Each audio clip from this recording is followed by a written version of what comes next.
Thank you, French, but shalom, greetings to you all. I'm sure we're all sickened by the terror and senseless carnage in Paris. And I try and stay away from political events, but this is not political. This is not about religion, like last year's Parisian attacks on the Jews in Paris was. This is about civilization. Let us not prove God was right when he said the human is evil in his heart. This attack was evil. The only people to suffer were innocents. This is not war, this is madness. Do not find yourself subscribing to hate or fear as a result.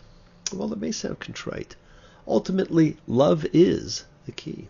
Nothing you can make that can't be made. No one you can save that can't be saved. Nothing you can do, but you can learn how to be you in time. It's easy.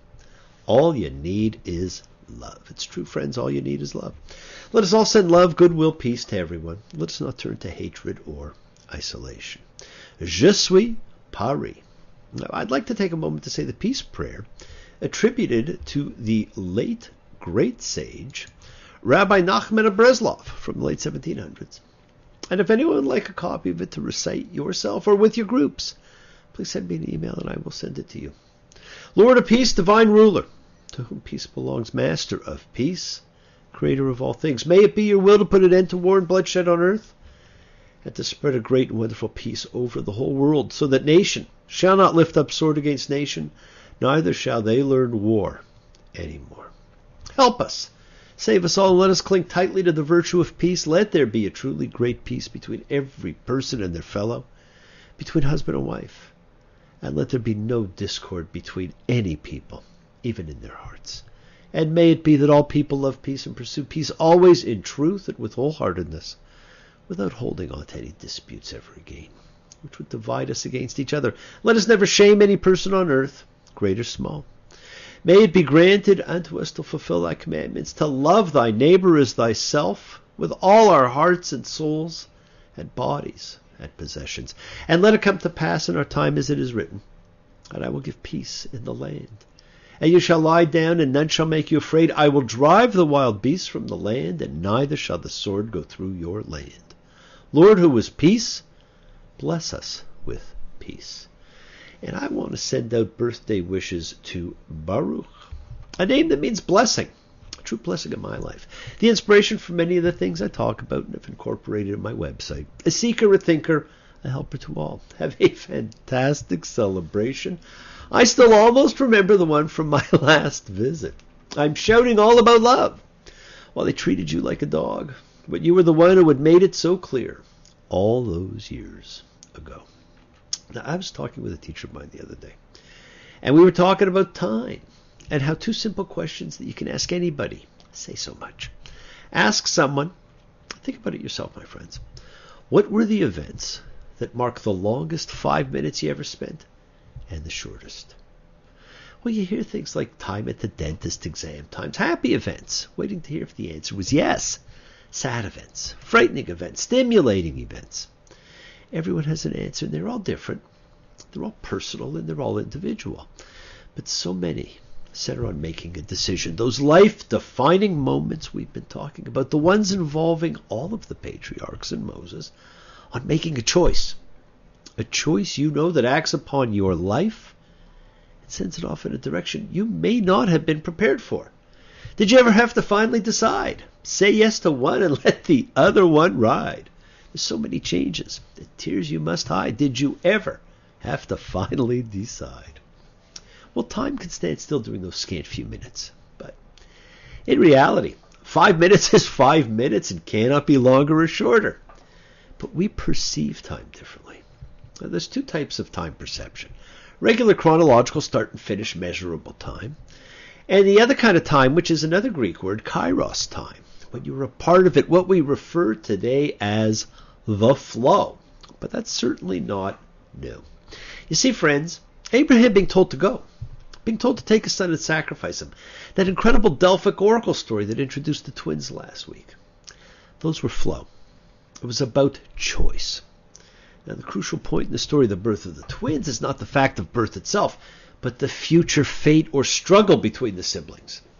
And that struggle rules the entire life of one, but not the other. It affects all of his choices. Now, we may spend our lives searching for what our path is, what our gifts may be, who we are. Now, who we are is an interesting question, and perhaps one we do not think enough about. We were introduced to this with Jacob last week, as the blind, dying Isaac says, "Who are you, my son?" And Jacob said to his father, "I am Esau, your firstborn. I have done as you have spoken to me." This has been mistranslated as, "Which of my sons are you?" But it's a question that strikes at the soul of a man. In biblical Hebrew, the question is, who are you? Now, not with his words, but with his answer, we are told. We get insight into the character of who Jacob is. And I don't think Pete Townsend had this in mind, although it is apropos. Well, who are you? I really want to know. Tell me, who are you? I really want to know. Well, Jacob's been sent away from home by his mother, under the guise of seeking a bride, but really to avoid the wrath of his brother. He walks a lot the first day, and he sleeps well, and he wakes up remembering an awesome dream. But unfortunately, his son Joseph's not born yet, so he has no one to ask what it means. He sees a beauty by the well. Turns out to be his cousin Rachel, and he performs the betrothal ritual and waters her sheep. Meets her father Laban, agrees to work for 7 years in exchange for her marrying him. Gets married, but he wakes up the next day to see he married her sister. Now this, my friend, gives rise to the wedding bedecking ceremony that's become so popular today. But it's okay, since there is no restriction on the number of wives our forebearers could have. So he works another 7 years to get who he wanted, and he marries the right one this time. And he alternates having children with them and their 2 maids until he decides it's time to go home. This is Vayetza, he went out. And he didn't come back for 20 years, like the great Odysseus. Friends, this parsha opens with the second dream reported, but probably the most famous in the Bible. There's a lady who's sure all that glitters is gold, and she's buying a stairway to heaven. Well, the famous Jacob's ladder dream. Genesis 28:12, he dreamed. And look, a ramp was set against the ground with its top reaching the heavens. And look, messengers of God were going up and coming down. And look, the Lord was poised over him. And he said, "I, the Lord, am the God of Abraham, your father, and the God of Isaac." Now, God makes incredible promises to Jacob. And we are told, and Jacob awoke from his sleep, and he said, "Indeed, the Lord is in this place, and I did not know." And he was afraid. He carries a dominant feeling his entire life, fear. Even when God himself or herself appears. And he gets up to leave, and he puts a condition in place.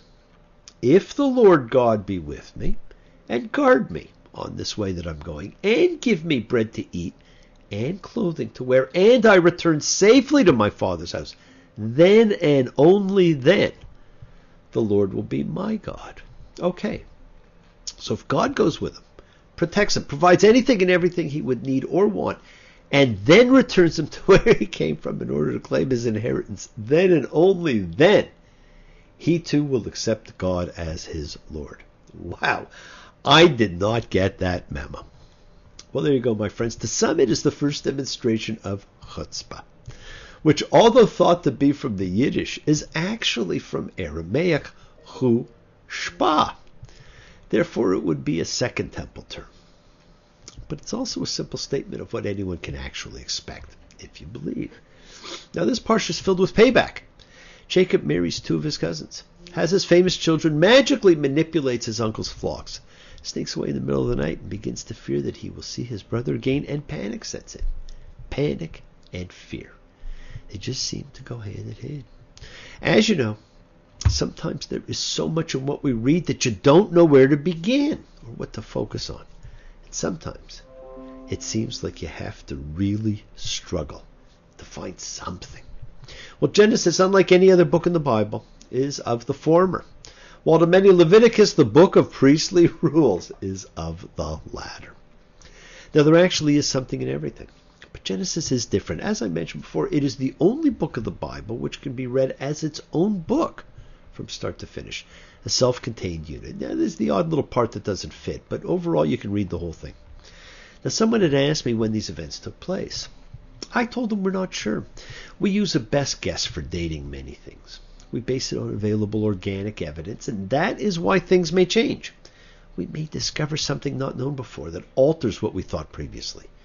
Of course, one of the great clues we have as to when incidents may have taken place can be from the edifices built or from the animals talked of. The great Minoan civilization of the Bronze Age, around 2000 before the Common Era, was all about the bull, the age of Taurus. The Bible is all about sheep, the age of Aries. And look for markers within the stories yourself. And there is a theme. There's a theme in this story. And the theme for Jacob, you'll see, is stones. From the stone at his head when he had his dream, to the stone markers he sets up, then the stone upon the well he rolled away, and the pile of stones he will set up to mark his treaty with Laban. Stones are his personal motif, and were a very early biblical form of marker.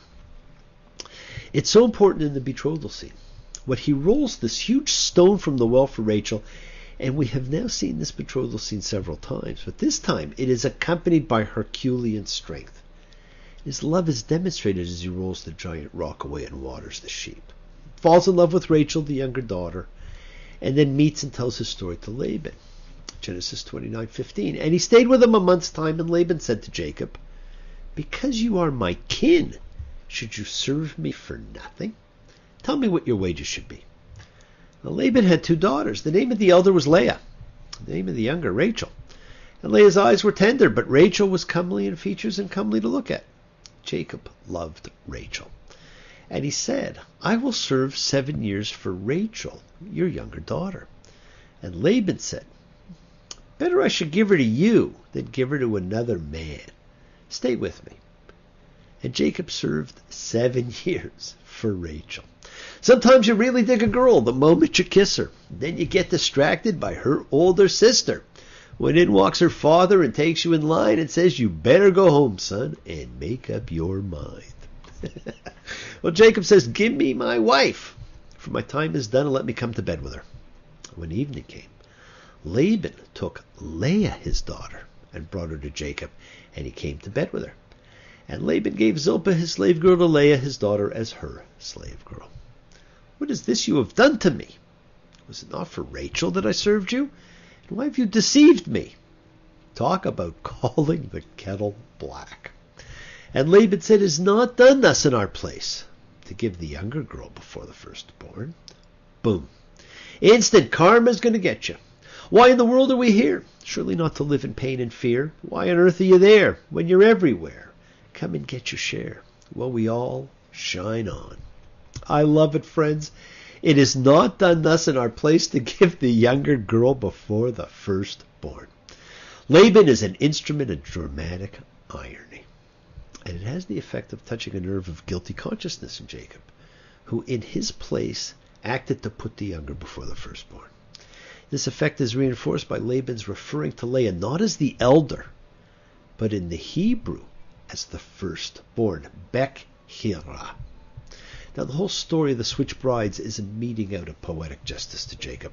The deceiver deceived, deprived by darkness of the sense of sight, as his father is by blindness, relying, like his father, on the misleading sense of touch. It is an amazing tale.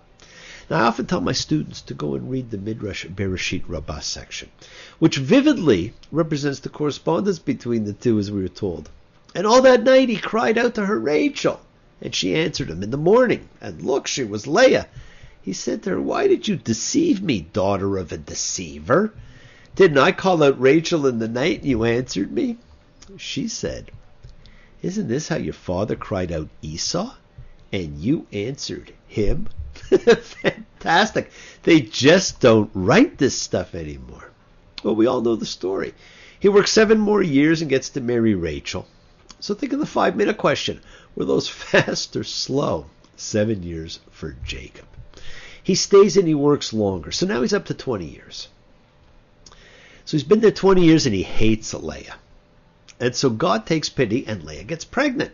And the beginning of the 12 tribes ensues. And sadly, the emotionally neglected Leah sees a kind of vindication in having born a son and desperately imagines her husband will now finally love her. Friends, the things we do for love. As long as the planets are turning, as long as the stars are burning, as long as dreams are coming true, you'd better believe it that I would do anything for love. But I won't do that. Well, the two wives give their two maids as further wives for Jacob, and there's an interesting trading of pregnancies leading to sons until we have 11 of the 12 famous sons of Jacob and the daughter that no one talks about. I guess every family has one, but she will play a role later on. Jacob then packs them all up and sneaks off. Sail the ship, chop the tree, skip the rope, look at me. All together now, all together now. The world is sacred, my friends. So is everything in it. Express your gratitude, light a candle, make a wish. Celebrate your life and the lives of those you love. Share your feelings with them. Live free, be free, honor your freedom. Be well, be happy, be blessed. Share and honor the light. All who live in the light and continue to shine. Continue to send everyone you know goodwill and love. Pray for peace and freedom for everyone, an end to terror and hatred. Remember, friends, we are a community. We learn together, we celebrate each other, we love each other. We share this ride together, men and women equally. Let us send out love, not fear. Send out peace, harmony, good healing to all who need it. And please, friends, do fall in love. It is the great gamble worth taking. Don't take because as an answer. Look forward in life. Break free of dogma. Follow your call to freedom. The journey is yours to enjoy. In the words of the Traveling Wilburys, congratulations for making me wait. Congratulations. Now it's too late. Congratulations. Came out on top. Congratulations. You never did know when to stop. And it does not stop here. Thank you all. Love you. See you all next time. And I do love seeing you all again. And remember, your wishes do come true. Bless you all. Have a fantastic week. A week of love, healing, and peace. Have an awesome birthday, Bruce. Thank you all for joining me. Shabbat Shalom.